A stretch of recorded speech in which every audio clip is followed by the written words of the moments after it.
I stood still in the kitchen, dish towel still in hand, as Caleb walked out of the bedroom with a black suitcase stuffed full of clothes. He didn't look at me, his eyes were fixed on the hardwood floor, as if the ground itself could explain the decision he was about to make.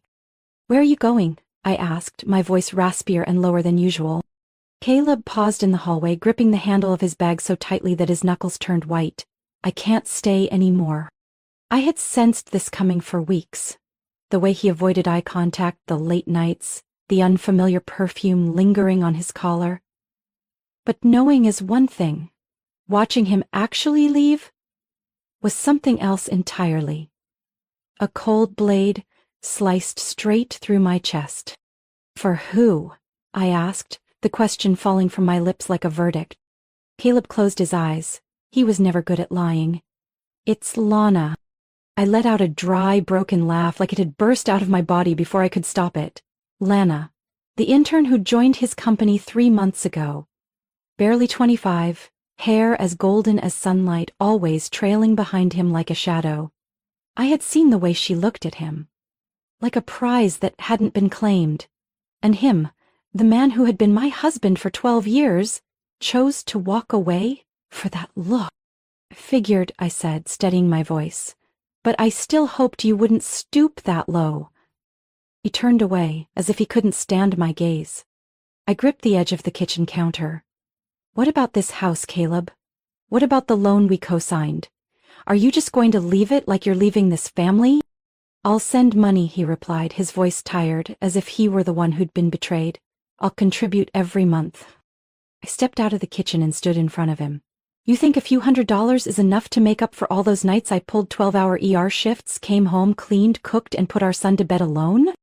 Caleb was silent. No answer. Just cowardice. "Then go," I whispered, my throat tightening. "Take all your empty promises and walk out of our lives." He didn't say another word, just turned, opened the door, stepped out and closed it, so softly it was terrifying, as if none of it had ever happened. I stood frozen. The house was painfully silent. Every wall, every cupboard corner, every tick of the clock echoed with crushed memories. I had once believed in them. In the night we signed the papers for this house. In the moment our son first called him Dad. In those weary, wordless hugs after long shifts. All of it, now shattered in a single afternoon. I wiped my tears with the back of my hand and walked toward the living room.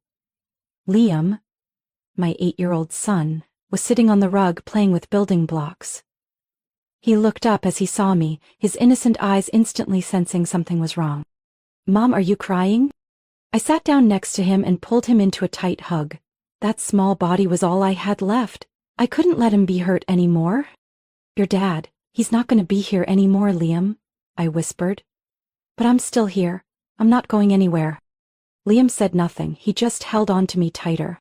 And in that moment I knew I didn't have time to fall apart. 2 weeks after Caleb left, I took my first night shift at St. Paul's Hospital on the east side of the city. I had always declined night shifts before, so I could be home with Liam in the evenings, but now every soft option had disappeared with the back of that man walking out. Liam was still asleep when I slipped out of the house at 8 p.m. He hadn't asked any more questions since the night I told him about Caleb, but I knew he was swallowing the sadness whole. Kids do that. They think they need to be strong. For us, the shift lasted 12 hours. Patients came and went nonstop, call bells ringing, footsteps echoing down the halls, heart monitors beeping without end. I worked like if I stopped for even 1 second I would fall apart. Every injection, every dressing change was how I kept myself intact. The next morning I drove home through a thin mist, my body feeling like it was unraveling. But what brought me to my knees wasn't exhaustion. It was the sight in front of me. Liam sitting alone on the couch, hugging his old stuffed bear, eyes shadowed from lack of sleep. "You stayed up all night?" I asked, trying to keep my tone even. He just nodded, not looking at me. "I can't sleep when you're not here." I sat beside him and wrapped him in my arms. I didn't even have the strength to cry anymore, only a long exhale that ached all the way through my chest. The days that followed were an endless loop that drained every cell in me. 2 hours of sleep, wake up to take care of Liam, throw together a rushed lunch, grab another nap, then head back out. Every time I looked in the mirror, I saw a woman with deep under-eye circles, messy hair and cracked lips. But I had no other choice. If I didn't work, we wouldn't have money for bills, let alone the looming mortgage. Liam wasn't the same cheerful boy he used to be. He spoke less, stayed quiet, and never mentioned his dad. After school, he'd go straight to his room, shut the door, and bury himself in books. I'd knock, ask what he wanted for dinner, and he'd always reply, "Anything's fine." I started feeling like I was losing him, and worse, I didn't know how to bring him back. One evening, as I was getting ready for work, there was a knock at the door. It was Mrs. June, our neighbor next door. I had never spoken much to her beyond polite greetings, but that day she stood at my doorstep with a gentle look in her eyes and a bag of homemade cookies. "I noticed you haven't been out much," she said, her voice deep and warm. "I figured things aren't easy right now," I acknowledged with a glance. Then the truth slipped out of me. My husband left, and I'm scared I might leave myself next. Mrs. June didn't say anything. She simply set the bag on the table, made tea, and moved around my kitchen like she'd done it 100 times. "I've been where you are," she said quietly after a while. "My husband died when my boy was 6. Every night I left for work, I'd worry whether he was still sleeping peacefully or crying alone." I looked at her, stunned. That woman, the one who always wore neat cardigans and tended to her front garden, had once been lonely and exhausted like me? "I can't take your shifts for you," she said, gently holding my hand. "But I can watch Liam every night while you work. He needs someone at home, and you need to sleep through the night at least once." I burst into tears, the kind I hadn't shed since Caleb walked away, not out of weakness, but because someone finally saw me. From that day on, every time I left for work, Mrs. June came by to stay with Liam. She read him bedtime stories, made chicken soup, and always left a note on the fridge. "You slept well, Mom did great." I no longer felt completely alone. But I knew the storm wasn't over yet. That Saturday morning, I came home after an unusually long shift. My back ached, my head buzzed from lack of sleep. I planned to quietly make coffee in the kitchen until I saw Liam sitting at the dining table, his laptop open in front of him. His face lit up in a way that made me pause. "Up early, huh?" I asked, trying to muster a smile. Liam looked at me, his eyes glinting with a trace of pride. "Mom, I did something to help you." I stopped, uneasy. "Help me?" He leaned forward slightly. "I sent some stuff, files from Dad's old laptop." I rushed to his side, my heart pounding. "What did you send? What did you find on his computer?" "You let me borrow his old laptop last time," Liam said, still calmly seated. "I found a folder that wasn't password protected. It had documents, spreadsheets, invoices, some contracts." I sat down, my face turning cold. "Who did you send them to?" Liam swallowed hard. "His boss, and some people whose email addresses had the word legal in them." My whole body stiffened. "Liam, why would you do that?" I asked, my voice barely above a whisper. "I kept seeing you cry. You lost weight, looked tired, stopped eating. And Dad? He was out there living it up with that woman. I just wanted him to realize how badly he wrecked our family. I thought if he lost his job, he'd understand and come back." I closed my eyes. My chest hurt, like someone had packed it full of stones. "Sweetheart, what you did might have made things much worse," I said, forcing my voice to stay calm, though I was panicking inside. "Your dad could lose everything, and you could be in trouble too." Liam lowered his head. "I just wanted you to be okay. I hate hearing you cry in the bathroom." I gently squeezed his shoulder. "I know. But there are other ways to protect each other, not through destruction." I stood up, my thoughts spinning. What had Caleb done with those files? If anything shady was exposed and now leaked, this could ruin him. And truthfully, I didn't know if I wanted to see him completely destroyed, even after all he'd done. "Where did you send them from?" I asked. "My email, Gmail. I used my real name. I didn't think it was dangerous." I swallowed hard. What now? Call Caleb? Warn him? Get a lawyer? But I did nothing. I just looked at Liam, my 8-year-old child, and felt my heart both break and clench. He didn't fully understand the consequences, but he acted out of love. That hurt more than anything. That afternoon, I made a cup of hot cocoa and brought it to Liam's room. He was sitting there reading comics, his face somber. I sat on the edge of his bed. You know, sometimes adults make mistakes too. Your dad made one, but that doesn't mean we need to punish him. But he left, Liam said, eyes red. He didn't need you. He didn't need me. I stroked his hair, my stomach tightening. Maybe that's true. But we can't let someone else's choices turn us into people we're not, do you understand? He didn't answer, just gave a small, solemn nod. That night, just as I was about to lie down, my phone rang. Unknown number. I answered. On the other end was a male voice, hoarse and shaky. Abigail, it's me. It's Caleb. I gripped the phone, my heart stinging. I know, he whispered. They fired me. They said, someone leaked internal data. There's an investigation. Everything's falling apart. I said nothing. I don't know what to do anymore, Caleb continued, his voice cracking. I lost my job and she left. Lana disappeared the moment I told her I no longer had a paycheck. I sighed, not out of pity, but exhaustion from this endless, miserable loop. Why are you calling me, Caleb? I asked. Not cold, but definitely not warm. I don't know, he said. I have no one left. I looked out the window. The sun was setting behind a row of houses. Liam was in his room, the soft clatter of Legos drifting into the hallway. I didn't answer. All I could think was this. I can't let an adult's bitterness shape my child's childhood. 2 days later, I was standing in line at the pharmacy when I received an email from the legal department of Caleb's company, an official confirmation that he had been terminated for ethical violations and unauthorized interference with internal data. The language was cold, sharp as a blade. I thought I was mentally prepared, but when I read the line about referring the case to an external audit, my hands started to shake.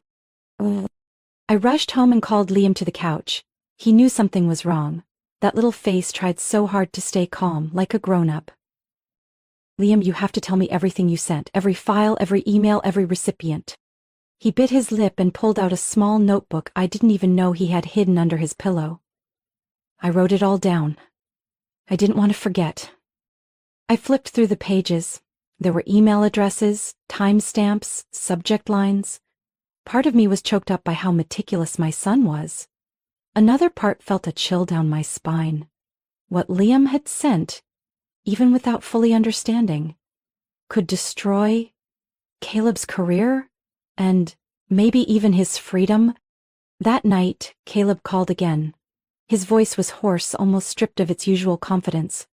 Abigail, please, help me. I sat in my car parked behind the hospital, both hands gripping the steering wheel.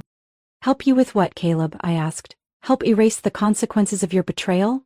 Or help you dodge the legal system? He was silent for a moment, then spoke, his voice fracturing. I don't know who listens to me anymore. Lana's gone. My friends are avoiding me. My family says I've brought them shame. I just thought of you and Liam. I laughed out loud. Now you remember Liam? Where were you when he watched his mother fall apart every day? When he clutched his teddy bear at night because his father wasn't there to read him a story? What hotel were you in with your precious little intern? I know I messed up, Caleb whispered. I just want a chance to fix it. I took a deep breath.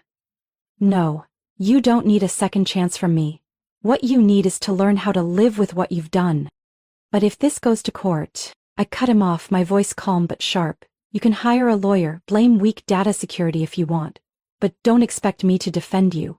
I have to protect my child. I hung up, my heart pounding. I didn't feel vindicated. I didn't feel victorious. Just drained. Right now, I needed to go home, sit next to Liam, and say something I should have said a long time ago. Liam, I called him to the back porch after dinner. The sunset cast a soft orange glow over the grass, like velvet. He sat beside me, eyes sad but composed. Your dad lost his job, I began slowly, and there may be more consequences ahead. He exhaled through his nose. I know. He texted me yesterday. I was startled. What did he say? That I ruined his career, that if I really loved him I wouldn't have done it. I took his hand, felt the chill seep into my skin. You didn't ruin anything. You're just a child trying to protect your mom in the only way you knew how. But you have to understand, every action has consequences. And sometimes those consequences affect more than just the one who did wrong. Liam's eyes filled with tears. I didn't want him to go to jail, I just wanted him to see how much he hurt you. I squeezed his small hand tight.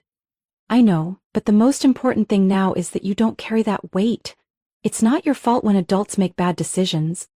We sat in silence for a long time, listening to the crickets hum as night slowly swallowed the sky. I didn't know what would happen to Caleb, but I knew one thing for sure. I wasn't going to let my son grow up burdened by guilt that wasn't his to bear.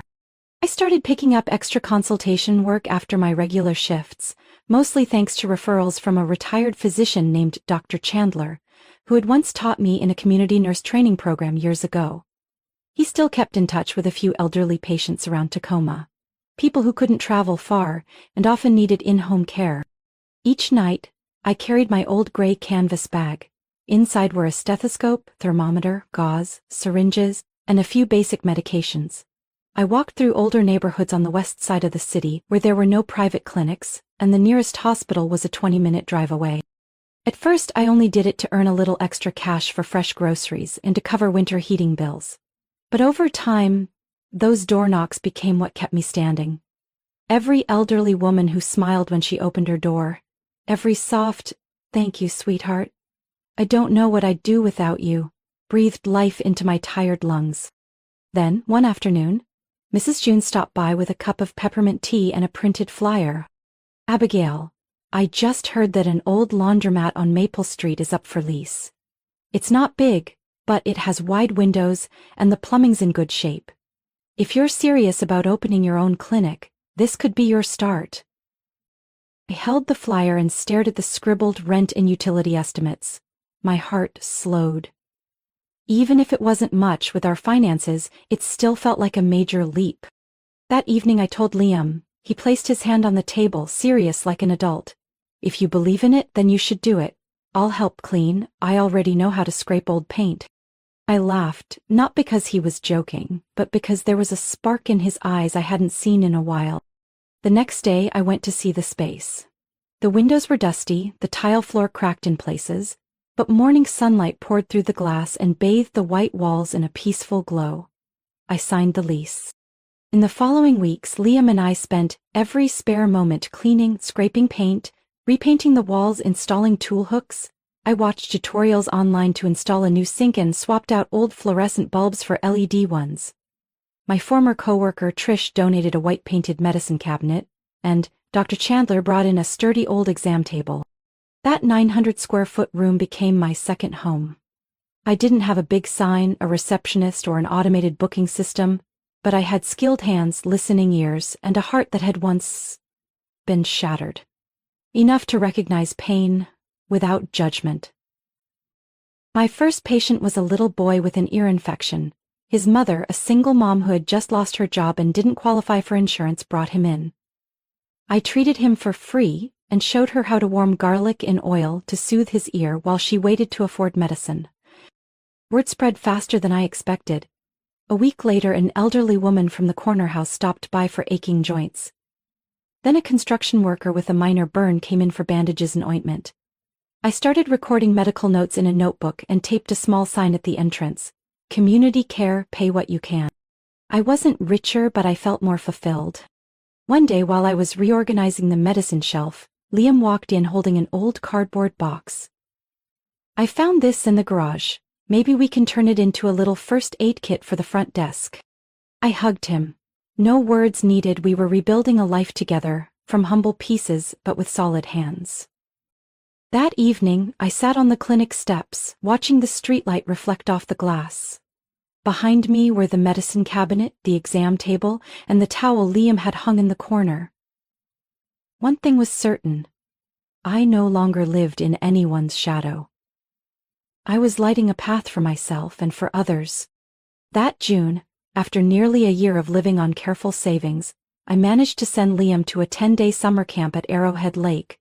Surrounded by mountains, forests, and fresh air, I knew he desperately needed. I understood he still carried wounds deep inside, and sometimes, a child needs distance from memory to learn how to breathe freely again. On the morning I dropped him off, I stood by the roadside waving. The sunlight glinted through the bus windows and lit up his eyes as he turned to look back at me. He said nothing, but in his gaze, I saw a quiet peace he hadn't felt in a long time. I returned to the clinic. It looked the same, simple, complete, quiet, and warm. That day, I replaced the flowers in the glass vase on the desk and organized my patient files. No Lego sounds, no little voice reading aloud from the corner. An emptiness I still felt, but no longer feared. Finances had begun to stabilize. I didn't flinch every time a utility bill arrived. Old patients referred their neighbors, and from there word spread to families with elderly members needing long-term care. A nearby bakery owner would send over gift vouchers whenever I helped her mother recover after a stroke. Life wasn't luxurious, but it had meaning. One Sunday afternoon, I was restocking the medicine drawer when there was a knock at the door. I opened it. Dr. Chandler stood there, holding a worn wooden box. "Got room for this?" he asked, eyes twinkling with his familiar warmth. I opened the lid. Inside was an old brass stethoscope, next to a black and white photo of him standing in front of his clinic 30 years ago. "This was the first stethoscope I ever used," he said, his voice soft. "I think it belongs with someone who understands healing is more than just medicine." I clutched the box, unable to speak. In that moment, every sleepless night, every sacrifice, every silent battle became worth it. That night, I got a call from the summer camp. It wasn't bad news. Just Liam's counselor wanting to share that he had helped his cabin mate after a hiking injury, and even showed others how to dress the wound. "He's very mature," the teacher said, "seems to understand how and when to care, better than most kids." I went still, something tangled inside me quietly unraveling. When Liam came home, I was waiting at the gate. He ran straight into my arms, his embrace so tight I couldn't stop the tears. That moment, I realized we'd made it through the storm and hadn't lost each other. "You know what, Mom?" Liam said during dinner that night. "Everyone at camp thought you were a doctor. I told them you didn't have a big clinic, but you're better than most. Because you actually listen to people." I laughed, stirring my tea. "I'm just a nurse, sweetheart." "But to me," Liam said firmly, "you're a healer." There was no space left in me for regret, only gratitude. Grateful for Mrs. June, who stayed with my son through nights without power. Grateful for Dr. Chandler, who believed in a former student who had stumbled. And grateful for myself. For the woman who once thought she couldn't go on, but still moved forward, step by quiet step, with no fanfare. Only resolve. By the end of that summer, I hung a small sign on the front window. "Elling Room, Abigail's Clinic." I didn't need anything more. One crisp autumn afternoon, after work, I took Liam for a walk around Lakeview Park, a place we often visited on holidays or quiet days. The leaves had turned golden and blanketed the stone path. The air carried a soft chill, just enough for the two of us to huddle closer in the long wool scarf I had just knitted. We walked side by side, sharing stories from our day. Liam told me about a classmate who had learned a coin trick. I smiled, leaned in to listen, and then stopped in my tracks. On a distant bench beneath bare branches sat a man alone. His body hunched forward, hands loosely draped over his knees, his eyes blank as they stared out at the still surface of the lake. The wind swept through his thinning hair, revealing graying patches and a sunken, unmistakable face. Caleb. I recognized him instantly, not by his appearance, but by the collapse etched into every sluggish movement. The eyes that once brimmed with smugness were now empty. His clothes were wrinkled, shoes worn thin. The man who had once walked away from me, and our son with the confidence of starting a new life, now sat there like a shadow fallen out of the world. Liam saw him too. He paused, a flicker of emotion in his gaze. Caleb looked up at the sound of footsteps, and our eyes met. No defiance, not even an apology, just a faint, blurry look, as if he wasn't sure he deserved to be recognized. I held Liam's hand. His hand was bigger and warmer now, but the feeling still grounded me in a strangely peaceful way. Caleb didn't get up. He didn't say my name. He just watched, like someone behind glass looking in on the life he'd lost by his own doing. I gave a small nod. Not a greeting, not a judgment. Just a quiet gesture for a stranger who had once passed through my life and left behind an aftershock. Then I turned to Liam. Want to stop by the ice cream shop on the corner? He gave a small shrug and we kept walking. I didn't look back. I didn't need any more explanations.